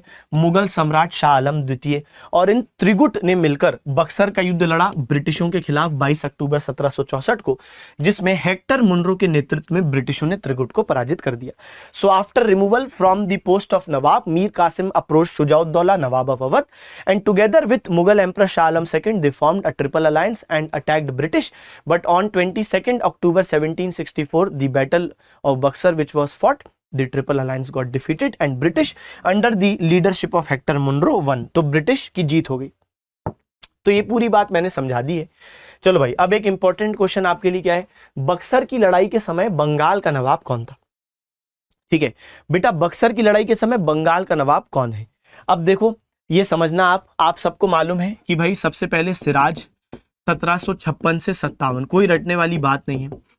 इनके बाद कौन आएंगे? इनके बाद आएंगे मीर जाफर 1757 से 60, 1757 से 60। इनके बाद बेटा कौन आएंगे? इनके बाद आएंगे आपके मीर कासिम 1760 से 63। तो जब बक्सर का युद्ध हुआ तो ये तो नहीं थे नवाब, इनको तो हटा दिया था, तभी तो ये गुस्से में युद्ध लड़े, तो ये नवाब नहीं थे। कौन आ गए थे? ससुर जी। ससुर जी की बात करूं मैं तो 1763 से 65। तो बक्सर का युद्ध जब हुआ 1764 में, यही थे ना नवाब। तो मीर जाफर, जल्दबाजी में मीर कासिम मत करना, मीर जाफर नवाब थे। ठीक है, चलो भाई, अब हम लोग कुछ और चीजों के बारे में चर्चा करें। सर बताइए, थोड़ा सा हमारा समय कम पड़ रहा है, लेकिन कोई नहीं, हम लोग ये टॉपिक तो पूरा वाइंड अप करेंगे। अब बच्चे हुआ क्या, कहानी क्या है कि 1764 में बक्सर के युद्ध में 3 लोगों की हार हुई। एक है मीर कासिम, जो बंगाल के नवाब थे, इनको हटा दिया गया। ठीक है, ये बंगाल के नवाब थे, इनको हटा दिया गया। एक कौन थे बच्चे? तो हमने नाम देखा शुजाउद्दौला। ठीक, और एक कौन थे बच्चे? तो हमने एक तीसरा नाम क्या देखा? शाह आलम सेकंड। ध्यान से सुनिएगा। अब इन लोगों के साथ क्या हुआ हारने के उपरांत? मीर कासिम तो फरार हो गए, मतलब उसके बाद इंडियन हिस्ट्री में इनका कोई रेलेवेंस नहीं है। माना जाता है इनने जीवन अज्ञात रूप से बिताया था, लेकिन जीवन के अंत में कुछ लोगों ने इनको पहचाना, लेकिन इनकी आर्थिक स्थिति बहुत खराब थी, आर्थिक तंगी में जीवन बिता रहे थे, यानी ये हमारे लिए बक्सर के युद्ध के बाद ज्यादा रेलेवेंट नहीं है। शुजाउद्दौला जो अवध के नवाब थे, उनके साथ क्या हुआ? और शाह आलम सेकंड के साथ क्या हुआ? अब हुआ क्या, इन लोगों के साथ 1765 में, यानी युद्ध के अगले साल, ब्रिटिशों ने एक संधि साइन की। और क्योंकि ये संधि इलाहाबाद में साइन हुई, इसलिए इस संधि को इलाहाबाद की संधि भी कहा जाता है। इलाहाबाद की संधि किसके साथ? इनके और इनके साथ। साइन किसने की? इस टाइम तक रॉबर्ट क्लाइव इंडिया वापस आ गए। ध्यान से सुनो, 1764 में हेक्टर मुनरो ने बक्सर का युद्ध जीता, लेकिन अगले साल अब रॉबर्ट क्लाइव वापस आ चुके हैं, तो रॉबर्ट क्लाइव ने इनके साथ संधि की है, इलाहाबाद की संधि। संधि जिस जगह पे होती है उसी के नाम पे संधि का नाम पड़ जाता है। अच्छा, अब मैं आगे बढ़ने से पहले बता दूं कि पहली संधि साइन की गई थी शाह आलम सेकंड के साथ। यह संधि साइन की थी 12 अगस्त 1765 को। इसको कहते हैं इलाहाबाद की प्रथम संधि। और 4 दिन बाद संधि साइन हुई थी शुजाउद्दौला के साथ। इसको कहते हैं इलाहाबाद की द्वितीय संधि। तो पहले संधि किसके साथ हुई? 12 अगस्त को मुगल बादशाह, और फिर संधि किसके साथ हुई? 16 अगस्त को शुजाउद्दौला। पहले हम लोग शुजाउद्दौला के साथ जो संधि हुई वो पढ़ लेते हैं, इसलिए वो पढ़ रहे हैं क्योंकि उसको समझना बहुत आसान है, और अगर आप वो समझ लोगे तो ये भी आसानी से समझ में आएगा। शुजाउद्दौला को रॉबर्ट क्लाइव ने कहा कि तुम्हारी हिम्मत हुई, तुमने युद्ध लड़ा हमारे खिलाफ, अब देखो तुम पर पेनल्टी लगा रहे हैं। तो शुजाउद्दौला से 16 अगस्त 1765 को जो इलाहाबाद की दूसरी संधि साइन करवाई गई, उसमें शुजाउद्दौला पर 50 लाख रुपए की पेनल्टी लगाई गई कि तुम्हें 50 लाख रुपए हमको ब्रिटिशों को देना है, क्योंकि तुमने इस युद्ध में हमारे काफी हथियार खराब किए, काफी लोग हमारे मार दिए, तो तुम पर पेनल्टी लगा रहे हैं 50 लाख। इतना ही नहीं, इससे क्षेत्र भी ले लिया। कौन सा? कड़ा और इलाहाबाद। ये कड़ा और इलाहाबाद क्या है? ये जिले ले लिए गए। किससे? शुजाउद्दौला से। शुजाउद्दौला कहां का नवाब है? अवध का। तो अवध क्षेत्र में, अवध का जो राज्य था उसमें कड़ा, इलाहाबाद और भी बहुत सारे जिले थे, लेकिन कड़ा और इलाहाबाद अब छीन लिए गए हैं, यानी अब उस पर कंट्रोल किसका होगा? तो शुजाउद्दौला का कंट्रोल खत्म करके ब्रिटिशों ने बोला अब इस पर कंट्रोल हमारा है। ठीक है, अब ध्यान से सुनना, यह हो गई इलाहाबाद की द्वितीय संधि। तो 50 लाख की पेनल्टी और क्षेत्र ले लिए। अब आ जाओ इलाहाबाद की प्रथम संधि, ये 12 अगस्त 1765 को हुई। शाह आलम द्वितीय से क्या कहा गया? अब से आप दिल्ली नहीं रहोगे और आपको दिल्ली से शिफ्ट होना है इलाहाबाद। कड़ा और इलाहाबाद में इनको भेज दिया। अब ध्यान से सुनना, क्यों दिल्ली नहीं रहोगे? क्योंकि ब्रिटिशों ने इन पर आरोप लगाया कि जब भी आप मुगल बादशाह दिल्ली में रहते हो ना, कुछ कुछ दिनों में आप विद्रोह करते हो, और ये हमने पहले भी देखा है, और इसलिए अब हम आपको दिल्ली से हटा रहे हैं। क्योंकि देखो, हर व्यक्ति अपने घर में शेर होता है, अगर आप उसका क्षेत्र बदल दो तो उसकी वैसी पावर खत्म हो जाती है।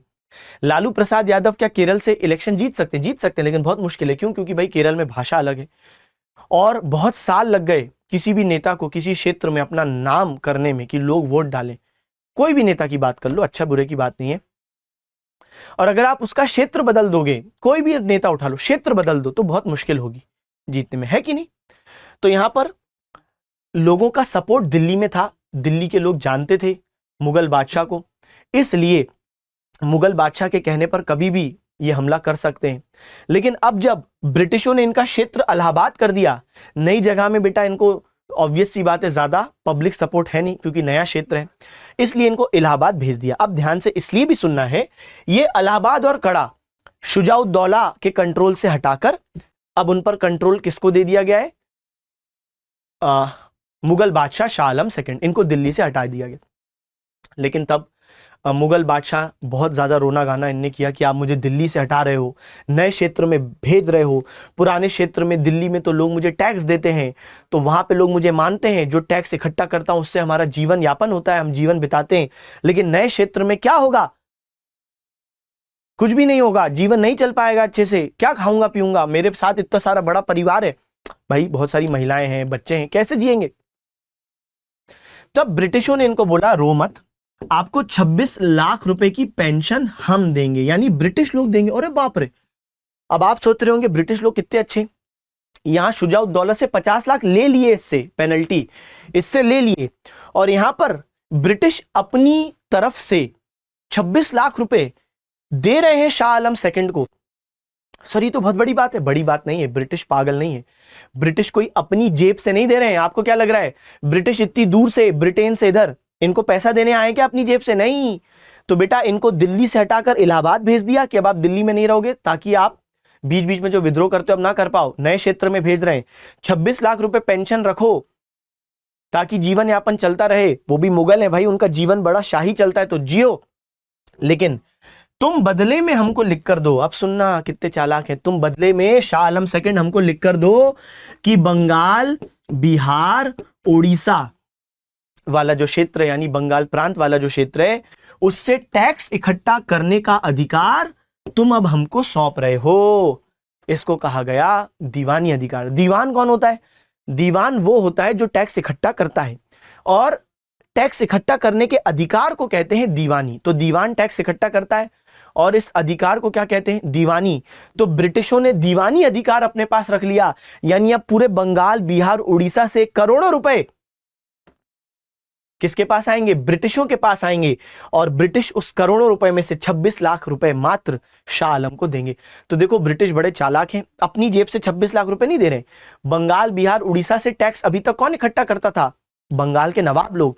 लेकिन अब कौन इकट्ठा करेगा? ब्रिटिश लोग। तो ब्रिटिशों के पास अब बंगाल, बिहार, उड़ीसा से बहुत पैसा आएगा, क्योंकि उस समय इंडिया का सबसे रिचेस्ट प्रोविंस, सबसे अमीर प्रांत बंगाल था, और अब यहां से टैक्स इकट्ठा करेंगे ब्रिटिश, और उन करोड़ों रुपए में से मात्र 26 लाख रुपए शाह आलम सेकंड को देंगे। यह है इलाहाबाद की प्रथम संधि। इस प्रकार यह पहला मुगल बादशाह है जो ब्रिटिशों का पेंशनर बना। आप सोचो क्या जीवन हो गया। एक समय था जब बेटा मुगलों के सामने ब्रिटिश हाथ जोड़ के खड़े होते थे। William Hawkins, Thomas Roe, Jahangir, याद है? जहांगीर के सामने हाथ जोड़ के खड़े थे, हमको ये अनुमति दे दो, ये दे दो। यहां पर देखो पेंशनर बन गए, तो क्या से क्या हो गए देखते देखते, सुना है आपने? तो बस वही स्थिति है, शाह आलम सेकंड पेंशनर बन गए। बताओ। तो मैं एक बार आप लोगों के लिए इलाहाबाद की जो 2 संधियां है वो पढ़ता हूं। सबसे पहले हम लोग द्वितीय संधि पढ़ते हैं। ये कब हुई थी? 16 अगस्त 1765 को, और इसमें क्या बोला गया? 50 लाख रुपए देने हैं। किसको? शुजाउद्दौला को देने हैं, और साथ साथ इनसे इलाहाबाद और कड़ा जिले ले लिए गए। So Shuja-ud-Daulah accepted to give 50 lakh rupees as penalty to the British. Districts of Allahabad and Kara were transferred from nawab Shuja-ud-Daulah to Mughal emperor. तो देखो भाई, अब प्रथम संधि देखो, 12 अगस्त 1765 क्या बोला है? सबसे पहले इनको बोला गया कि अब आप दिल्ली में नहीं रहोगे, आप कहां रहोगे? इलाहाबाद में रहोगे। दूसरी बात, 26 लाख रुपए पेंशन आपको देंगे। इस प्रकार अंग्रेजों का पेंशनर बनने वाला प्रथम मुगल बादशाह कौन? So first Mughal emperor to become a pensioner of the British कौन है? सही जवाब है शाह आलम सेकंड। फिर क्या हुआ? शाह आलम ने बंगाल का दीवान बेटा किसको बना दिया? ब्रिटिशों को बंगाल का दीवान, यानी टैक्स कलेक्शन का राइट किसको मिल गया है? तो टैक्स कलेक्शन का राइट ब्रिटिशों को दे दिया गया। ठीक है, चल अब यहीं से एक और कॉन्सेप्ट शुरू होता है जिसको हम कहते हैं द्वैध शासन। द्वैध शासन यानी डुअल गवर्नमेंट। ध्यान से सुनिएगा, द्वैध शासन, डुअल गवर्नमेंट क्या होता है। अब बेटा 1765 में जो इलाहाबाद की संधि हुई है ना, जिससे जो शाह आलम सेकंड के साथ इलाहाबाद की संधि कर ली, जिससे क्या बोला है भाई? टैक्स इकट्ठा कौन करेगा? बंगाल में। तो दीवान कौन बन गया है? ब्रिटिश। तो अब पूरा बंगाल में पैसा कौन इकट्ठा कर रहा है? ब्रिटिश इकट्ठा कर रहे हैं। जबकि प्रशासन कौन संभालेगा बंगाल में? तो अभी भी नवाब तो है ही। कौन है नवाब? ध्यान से सुनो, मैंने आपको कहां तक की लिस्ट बता दी है नवाब की, कंफ्यूज मत होना, अभी सारी चीजें समझ में आएंगी। आओ, कहां गई हमारी लिस्ट? इस लिस्ट पे वापस आओ। सबसे पहले 1756 में नवाब कौन थे? सिराज। 57 तक नवाब रहे, 57 में डेथ हो गई। फिर कौन बन गए नवाब? मीर जाफर, 57 से 60। फिर कौन आ गए? मीर कासिम, 1760 से 63। और फिर वापस ससुर जी आ गए थे 63 से 65। अब ध्यान से सुनना, 1765 में मीर जाफर की डेथ हो जाती है। अब इनके बाद इनका एक बेटा होता है जिसका नाम होता है निजाम उद्दौला। क्या नाम होता है? निजाम उद्दौला। और ये बनते हैं अगले नवाब। लेकिन जब ये नवाब बने तो इस बेचारे के साथ अन्याय क्या हुआ कि जब ये नवाब बने 1765 में, उसी साल मुगल बादशाह ने एक संधि कर दी है इलाहाबाद की, जिसमें क्या बोला कि टैक्स इकट्ठा करेगा बंगाल से ब्रिटिश। तो ये क्या करेंगे फिर? भाई पहले तो जो बंगाल के नवाब होते थे वही टैक्स इकट्ठा करते थे, वही प्रशासन भी संभालते थे, यानी पैसा भी इकट्ठा करेंगे और उस इकट्ठे किए गए पैसे से एडमिनिस्ट्रेटिव वर्क भी करते थे कि सड़कें बनवा दी, अस्पताल बनवा दिए, सिंचाई व्यवस्था कर दी। लेकिन बेटा अब जब टैक्स का पूरा पैसा ही ब्रिटिशों के पास जा रहा है, तो जब टैक्स का पूरा पैसा ब्रिटिशों के पास जा रहा है तो ये व्यक्ति क्या करेगा? तो ये अब भी प्रशासन संभालेगा लेकिन सिर्फ नाम के लिए, तो इसको ही हम कहते हैं डुअल गवर्नमेंट। तो 1765 में यह तय हुआ कि टैक्स इकट्ठा करेंगे ब्रिटिश, जबकि जो प्रशासन है, जो एडमिनिस्ट्रेशन है बेटा, वो कौन देखेगा? नवाब। लेकिन जब पैसा ही उसके पास नहीं होगा तो वो क्या ही देख लेगा? यानी ये तो सिर्फ नाम की बात हो गई। मैं आपको कह रहा हूं कि भाई आज मान लो प्रधानमंत्री किसी को रेल मंत्री बना दें, किसी को शिक्षा मंत्री, किसी को अस्पताल मंत्री, मान लो हमने ऐसी एग्जांपल लिया, लेकिन रेल मंत्री, शिक्षा मंत्री, अस्पताल वाला मंत्री, हेल्थ मिनिस्टर, मान लो स्वास्थ्य मंत्री, क्या ही कर लेंगे जब उनको पास पैसा ही नहीं होगा। जैसे मान लो कोई स्वास्थ्य मंत्री है, वो कह रहा है कि प्रधानमंत्री जी मुझे 10 अस्पताल बनवाने हैं, लेकिन प्रधानमंत्री कह रहे हैं नहीं पैसा तो हम देंगे नहीं, तो क्या ही कर लेगा वो? कुछ नहीं। तो पूरा पैसा बंगाल से कौन इकट्ठा कर रहा है? ब्रिटिश। और जो नवाब है वो फंस गए, उनके पास तो कोई पैसा ही नहीं है। तो बेटा ये अगर कोई काम करवाना भी चाहते थे बंगाल में तो इनके पास पैसा ही नहीं है। कुल मिला के लोग गाली किसको देंगे? लोगों के लिए नवाब कौन है? लोगों को इतना अंदर थोड़ा ना मालूम है कि टैक्स ब्रिटिश इकट्ठा, लोगों को तो ये मालूम है कि नवाब हमारा मौजूद है, निजाम उद्दौला। तो निजाम उद्दौला को सिर्फ गालियां खाने के लिए रखा गया था, एक फेस की तरह इस्तेमाल किया ब्रिटिशों ने कि लोग गालियां इसको दें कि ये प्रशासन संभाल नहीं पा रहा। असल में ये बेचारा कर ही क्या सकता था? इसके पास तो पैसा ही नहीं है। अगर इसको कुछ अस्पताल बनवाने, सड़कें बनवानी, सिंचाई व्यवस्था, इरिगेशन करना है तो कहां से कर पाएगा? तो ब्रिटिशों को तो इंडियंस पर पैसा खर्च करने का कोई मन नहीं था, तो ये तो पैसा खर्च करेंगे नहीं, और इसके पास पैसा खर्च करने को है ही नहीं। कुल मिला के बंगाल के लोगों की स्थिति बहुत खराब हो जाएगी, क्योंकि ना तो ये पैसा खर्च कर रहे हैं, ना तो ये पैसा खर्च कर रहे हैं, बस टैक्स वसूला जा रहा है और उसका कोई फायदा लोगों को नहीं दिया जा रहा। तो इसी को हम कहते हैं द्वैध शासन। क्या कहते हैं बेटा? डुअल गवर्नमेंट या द्वैध शासन। द्वैध क्यों? क्योंकि दो लोगों का शासन है, एक ब्रिटिश जो कि पैसा इकट्ठा कर रहे हैं, दो लोग हैं जो कि काम कर रहे हैं ना, एक ब्रिटिश जो पैसा इकट्ठा कर रहे हैं और एक नवाब जिसको प्रशासन का जिम्मेदारी दिया गया लेकिन पैसा नहीं है। बताओ, तो इनके पास पैसा है लेकिन कोई जिम्मेदारी नहीं, इनके पास जिम्मेदारी है लेकिन कोई पैसा नहीं। इसको ही कहते हैं डुअल गवर्नमेंट, द्वैध शासन। और 1765 से 72 तक बंगाल में यही चली। इससे बंगाल के लोगों की स्थिति बहुत ज्यादा खराब हो गई, भयंकर रूप से अकाल आए और लोगों के पास खाने को नहीं है, क्योंकि सिंचाई व्यवस्था, इरिगेशन पर कोई ध्यान नहीं दे रहा, तो एग्रीकल्चर प्रोडक्शन बहुत नीचे हो गया। बंगाल के लोगों की स्थिति बहुत दयनीय हो गई और लाखों करोड़ों की संख्या में बंगाली लोग मारे गए इसी द्वैध शासन की वजह से। ठीक है, चलो भाई, तो द्वैध शासन प्रणाली 1765 में मीर जाफर की मृत्यु पर उसके बेटे निजाम उद्दौला को नवाब बनाया गया, जिसके पास पूरे निजामत प्रशासन के तो अधिकार थे लेकिन पैसा नहीं था। दूसरी तरफ इलाहाबाद की प्रथम संधि हुई थी ना, जिसकी वजह से बंगाल, बिहार, उड़ीसा का पैसा इकट्ठा करने का अधिकार, दीवानी अधिकार किसको मिल गया था? ब्रिटिशों को, जिससे द्वैध शासन की शुरुआत हुई, जिसमें कंपनी क्या थी? दीवान थी, पूरा पैसा कंपनी रखेगी। नवाब क्या है? नाजिम। नाजिम मतलब वो व्यक्ति होता है जिसके पास प्रशासनिक अधिकार हो। तो प्रशासन दे दिया किसको? नवाब को। निजाम उद्दौला नाम है नवाब का, लेकिन बेचारे के पास पैसा नहीं है। So on the death of Mir Jafar, In 1765, his son Nizam-ud-Dawla was made the Nawab who had the authority over entire निजामत यानी administration. On the other hand, दूसरी तरफ हम लोग क्या देखते हैं बच्चे, दूसरी तरफ हम लोग देखते हैं कि फर्स्ट ट्रीटी ऑफ इलाहाबाद की वजह से दीवानी राइट्स बंगाल, बिहार, उड़ीसा के कंपनी के पास आ गए, तो डुअल गवर्नमेंट शुरू हो गई, क्योंकि कंपनी दीवान थी और नवाब क्या थे, नाजिम. तो इससे क्या हुआ, बहुत ही ज्यादा बंगाल के लोगों का नुकसान हुआ. तो शुजाउद्दौला और शाह आलम ने रॉबर्ट क्लाइव के साथ इलाहाबाद की संधि पर कब हस्ताक्षर किए, तो अभी अभी हमने देखा 1765 में भाई हस्ताक्षर कर दिए. ठीक है, तो ये हमने पूरी बात कर ली. द्वैध शासन शब्द का सर्वप्रथम प्रयोगकर्ता कौन था, ये शब्द सबसे पहले किसने इस्तेमाल किया कि भाई ये तो डुअल गवर्नमेंट चल रही, दो सरकारें चल रही बंगाल में, लियो कॉर्टियस. तो लियो कॉर्टियस नाम के एक व्यक्ति थे, उनने सबसे पहले शब्द का इस्तेमाल किया. इस व्यवस्था को 1765 में लागू किसने किया था, रॉबर्ट क्लाइव. लेकिन इलाहाबाद की संधि भी इस नई व्यक्ति ने की थी. ठीक है, लेकिन बहुत ज्यादा जब बंगाल के लोग लाखों करोड़ों की संख्या में मरने लगे तो 1772 में इस व्यवस्था को खत्म कर दिया गया. किसने खत्म किया, वॉरेन हेस्टिंग्स नाम के व्यक्ति ने खत्म किया. वॉरेन हेस्टिंग्स के बारे में हम लोग आगे पढ़ेंगे, आप लोग परेशान मत हो. ठीक है, चल. तो ये डुअल गवर्नमेंट से संबंधित प्रावधान मैंने आपको बता दिए. 1765 में रॉबर्ट क्लाइव ने शुरू, 1772 में वॉरेन हेस्टिंग्स ने खत्म किया. सबसे पहले शब्द का इस्तेमाल किसने किया, तो क्या बताओगे, लियो कॉर्टियस. चल, तो आज हमने प्लासी का युद्ध, बक्सर का युद्ध, इलाहाबाद की दोनों संधियां, और हमने बच्चे खत्म कर लिया है क्या, तो डुअल गवर्नमेंट. तो ये पूरा टॉपिक यहाँ खत्म हुआ. बहुत अच्छे से हमने कॉम्प्रिहेंसिवली किया, ये हमारा प्रयास है, ऐसे ही करें. तो पढ़ते रहे, सिलेक्शन ले, माता पिता का नाम रोशन करें. Okay, bye bye, thank you, tata. अच्छा, ये बताइएगा कि क्लास आपको कैसी लगी और आप क्या चाहते हैं हम आपके लिए और बेहतर क्या करें. एक क्वेश्चन भी तुम्हें देता हूं, एक होमवर्क क्वेश्चन. चलो, होमवर्क क्वेश्चन के साथ खत्म करेंगे क्लास, ऐसे ही नहीं. होमवर्क क्वेश्चन तुम्हारा क्या है बताना बेटा. तो सिराज उद दौला